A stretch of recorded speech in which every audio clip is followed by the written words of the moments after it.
दोस्तों, बिहार विधान परिषद में काफ़ी अच्छी बहाली निकाली गई है प्रतिवेदक के पदों पर। इसमें कौन लोग फॉर्म को भर सकता है, आवेदन कैसे करनी है, साथ ही साथ आपकी उम्र सीमा क्या होगी, सिलेक्शन प्रोसेस क्या होगा और इसका क्या सिलेबस है, पूरी जानकारी इस वीडियो में आपको बताई जाएगी। इसलिए आप इस वीडियो को आप अंत तक देखिएगा, पूरी जानकारी आपको समझ में आ पाएगी।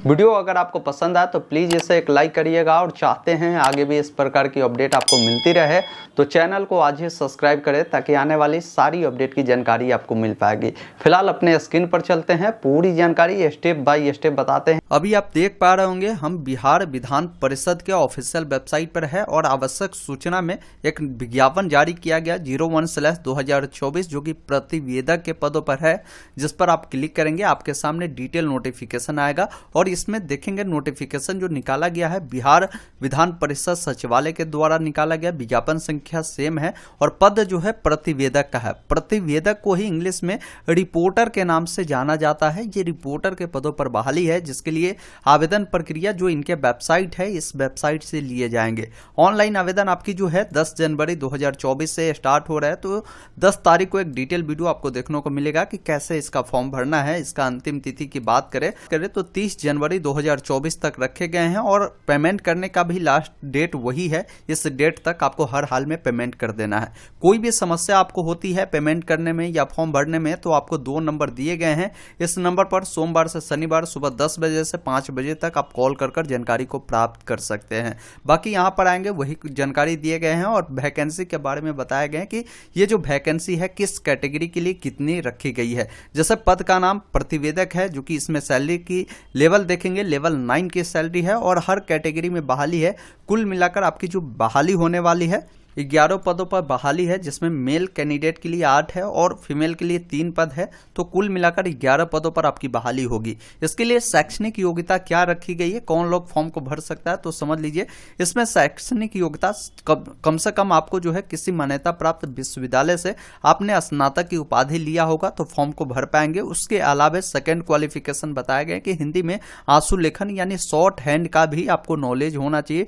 150 शब्द प्रति मिनट के हिसाब से होना चाहिए। साथ ही साथ आपको जो हिंदी टंकन होता है यानी इंग्लिश टाइपिंग और हिंदी टाइपिंग ये भी 35 वर्ड पर मिनट आपका होना चाहिए और आपके पास कंप्यूटर के ज्ञान होना चाहिए और प्रमाण पत्र भी होना चाहिए इस प्रकार का, तो आप इसके लिए फॉर्म को भर सकते हैं। अब यहाँ पर नोट में इन्होंने लिखा है कि अगर कोई कैंडिडेट आंसू लेखन करना जानते हैं लेकिन उनका स्पीड 150 शब्द प्रति मिनट नहीं है तो अगर 140 शब्द भी है फिर भी आप फॉर्म को भर पाएंगे, आपको भी प्राथमिकता दी जाएगी। अगर 150 शब्द प्रति मिनट वाले कैंडिडेट नहीं पाए जाते हैं तो इसमें सैलरी जो होगी लेवल 9 का है तो 53,100 रुपये से लेकर 1,67,800 रुपये तक सैलरी है और नियमानुसार जो अन्य भत्ता होते हैं वो भी आपको मिलेगा। तो मतलब सैलरी आप इतना समझिए कि 75-70 से प्लस ही आपको देखने को मिलेगा इन हैंड, आपके हाथ में इतना सैलरी आपको मिलेगा क्योंकि कई सारे भत्ता इसमें आपको दिए जाते हैं। अब यहाँ पर देखिए अगर आपको आरक्षण का बेनिफिट लेना है, बिहार वाले कैंडिडेट है तो आपको सबसे पहले जाति प्रमाण पत्र बना लेनी है। कोई अविवाहित महिला है, विवाहित महिला है तो उनको जाति प्रमाण पत्र अपने पिता के जो पता है उससे बनवानी है। इन बातों को ध्यान रखिएगा।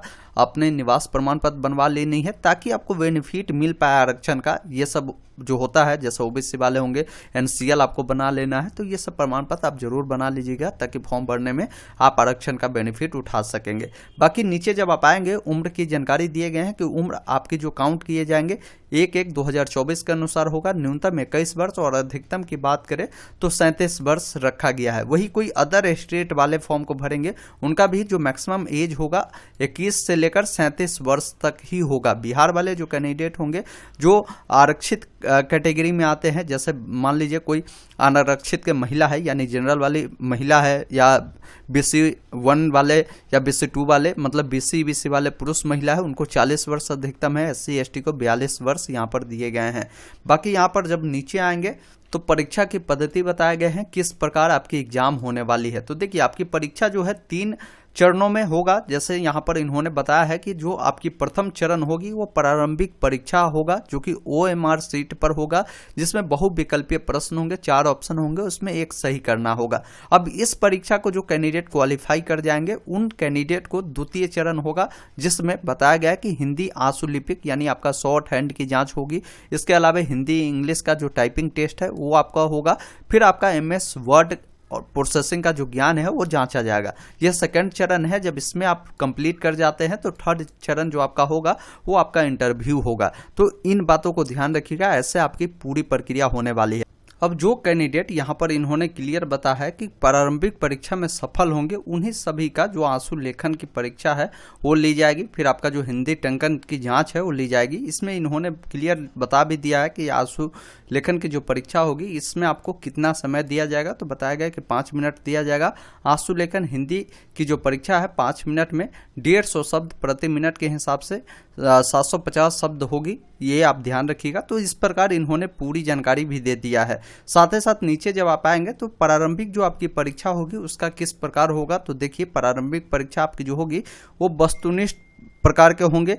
इसमें आपको बताया गया है कि 2 घंटे का आपको समय दिए जाएंगे, 100 प्रश्न होंगे, एक प्रश्न आपका 4 अंकों का होगा, कुल मिलाकर 400 का आपका परीक्षा इसमें होने वाला है। इसमें निगेटिव मार्किंग भी रहेगा, 1 निगेटिव मार्किंग है, मतलब एक गलत करेंगे तो 1 नंबर भी आपको काट लिए जाएंगे।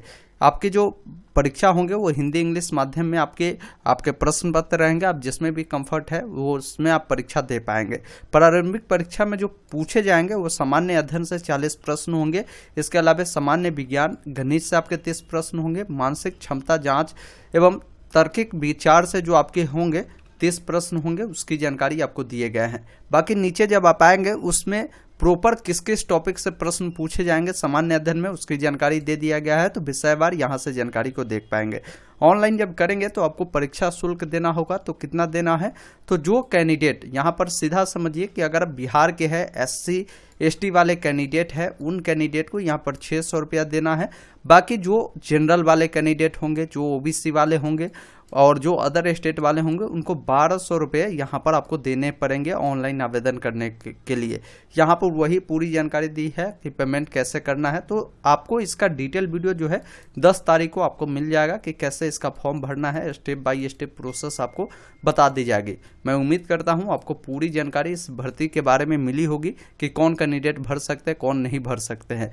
वीडियो अगर आपको पसंद आया हो तो इसे लाइक शेयर कर दीजिए, चैनल को सब्सक्राइब कीजिए आने वाले सारी अपडेट के लिए। वीडियो देखने के लिए बहुत बहुत धन्यवाद।